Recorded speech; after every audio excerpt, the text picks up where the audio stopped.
Boa noite, agora em definitivo, direto da República Sassanide de Bauru, numa produção independente. Vou falar quem é que está aqui hoje para participar desse debate.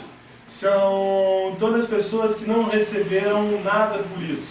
Todas as pessoas que estão aqui porque acreditam, porque militam, porque dão valor a essa grande riqueza brasileira que é a biodiversidade, a nossa capacidade de prover sustento e água, enfim, para debater o Código Florestal e esclarecer para a gente o que é que a cambada ruralista quer fazer com o Código Florestal brasileiro.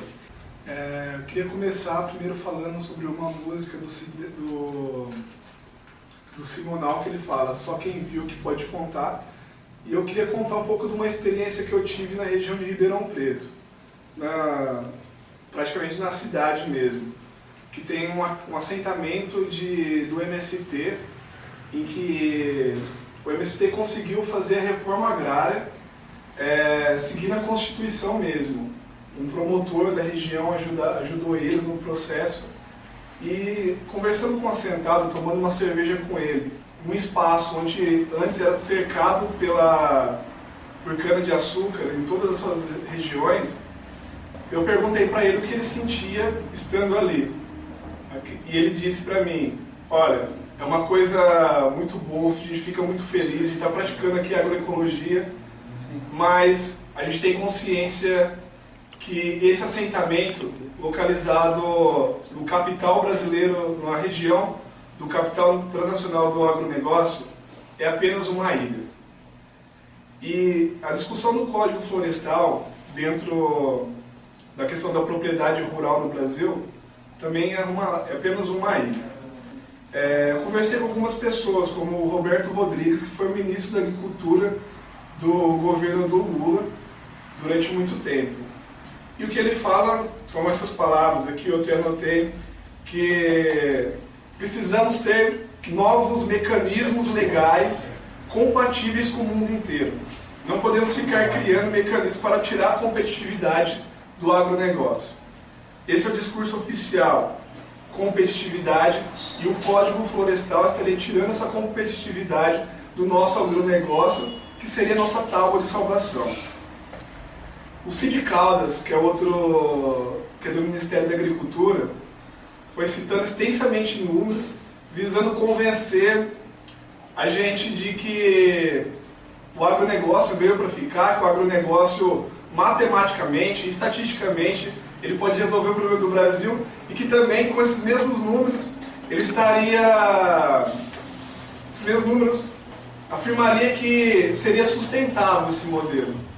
Temos a questão que mais complica, a questão das reservas legais, que tem na região em que eu estava fazendo essa reportagem, em Ribeirão Preto, no seio do agronegócio, que está criando uma espécie de faixa de gado, considerado uma especulação imobiliária, seja para terra, seja para tudo, e lá o pessoal sai no dente mesmo para comprar as terras. Então, é muito pertinente a questão da reserva, deles terem que destinar uma parte para uma reserva ambiental. Então, o discurso que eles têm hoje é um discurso que visa legitimar que a economia é o principal. A economia seria o principal meio para nós. Bom, nossa legislação é avançada, tanto constitucional, tanto trabalhista, como ambiental. E esse avanço da nossa legislação acaba nos refletindo, porque antes que as leis entrem em vigor, efetivamente, já há uma série de emendas, de medidas disposto a abrir uma brecha nessas leis.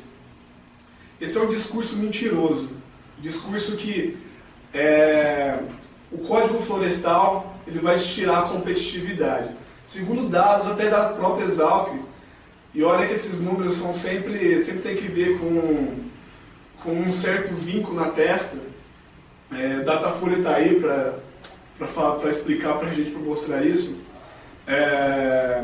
Até eles mesmos afirmam que nas grandes cidades produtoras de agricultura, produtoras rurais, só diminuiria inicialmente 1,5% da produção. Então, o discurso econômico que eles visam propagar, que visa até pessoas com consciência ambiental, como o Trigueiro, como vários outros, visam colocar para a gente de que alteraria e que há uma certa passionalidade nessa discussão do Código Florestal, é um discurso mentiroso. A monocultura em si, ela já é uma agressão ao meio ambiente. Temos a concentração da propriedade, que é o problema central da agricultura brasileira. Tá aí a questão. Pode ter medidas, assim, como na cana se debate superficialmente a questão das queimadas, como na soja se debate a falta de mão de obra no cerrado e a expansão para a Amazônia. Pode ter alguns debates nesse sentido, só que o modelo já é insustentável por natureza, da concentração da propriedade. E aí entra a questão do passo a passo óbvio. Temos a concentração da propriedade, que vai nos levar à monocultura e vai também nos levar à concentração da riqueza. A concentração da riqueza vem em seguida com a concentração política. Todos os políticos, deputados, só dá uma olhada na internet, são financiados por grandes pecuaristas e latifundiários. Então leva à concentração política. E a concentração política leva à dominação ideológica. A gente vê discursos sendo, por exemplo, quem está na região de Ribeirão Preto é bombardeado para o discurso da ABAG. E se não fosse a cana? Cana, a solução do país, etc, etc, etc. Leva a uma dominação ideológica. Então, a questão da concentração da terra é questão essencial. E a discussão desse Código Florestal, como eu falei no começo, seria uma ilha nessa nossa discussão, porque leva a gente a pensar o modelo que estamos vivendo de agricultura. Será que esse é o melhor modelo? É o modelo central? É o modelo que o país quer crescer? Se formos analisar constitucionalmente, esse modelo daria margem para a reforma agrária em qualquer propriedade monocultora do país, em qualquer grande propriedade monocultora. Pela Constituição brasileira daria margem para essa reforma agrária. Só que falta o quê? Falta pulso, falta vontade pública e falta pressão nossa. Essa questão fundiária parece que foi abolida, né? É triste hoje que nós não estejamos aqui falando sobre combate ao latifúndio ou de uma divisão de terras mais justa, bem como o sistema representativo mais justo e menos concentrado, bem como de geração de mídia, porque o que acontece no fundo é isso. Quem tem um monopólio de terra, tem um monopólio de terra porque tem um monopólio de Senado. E quem tem um monopólio de Senado, tem um monopólio de Senado porque tem o monopólio da mídia. A grande convergência entre as lutas, por exemplo, da Via Campesina, do MST, como, por exemplo, o pessoal da cultura digital e da democratização de informação, né? Porque também existem esses latifúndios da informação. E para a gente falar sobre o código, eu vou falar sobre algumas definições, né? Que é a reserva legal e a APP, que é a área de proteção permanente, preservação permanente. A reserva legal ela é uma área, quando você tem uma propriedade, você tem uma porcentagem dessa área que você tem que proteger. Qual é a função dessa reserva legal? Tem desde a função mesmo ecológica dela, de manter o ecossistema, de manter o clima do local, de manter o solo, de proteger o solo, os animais, não é só também a vegetação, mantém a biodiversidade. Então ela tem várias funções. Além disso, ela fornece a própria matéria-prima, madeira, frutos, para as próprias pessoas que vivem lá. Então essa seria a função dela.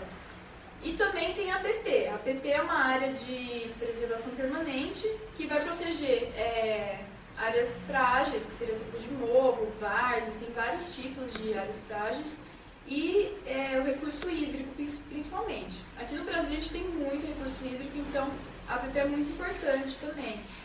E ela é uma área delimitada, que tem atividades restritas, então essa área ela vai proteger ao longo do rio e depende muito da legislação o quanto que ela vai ser. Então é isso. E aí a gente fala também dos módulos fiscais. Os módulos fiscais são unidades de medidas, que é em hectare, que eles dependem muito. Por exemplo, aqui em São Paulo, os módulos fiscais em hectare são bem menores do que lá no norte. Isso reflete tanto a concentração fundiária, tem toda essa problemática. Mas módulos fiscais é medido em hectare e o pessoal, eles discutem o Código Florestal em cima desses módulos. Então, o Código Florestal, ele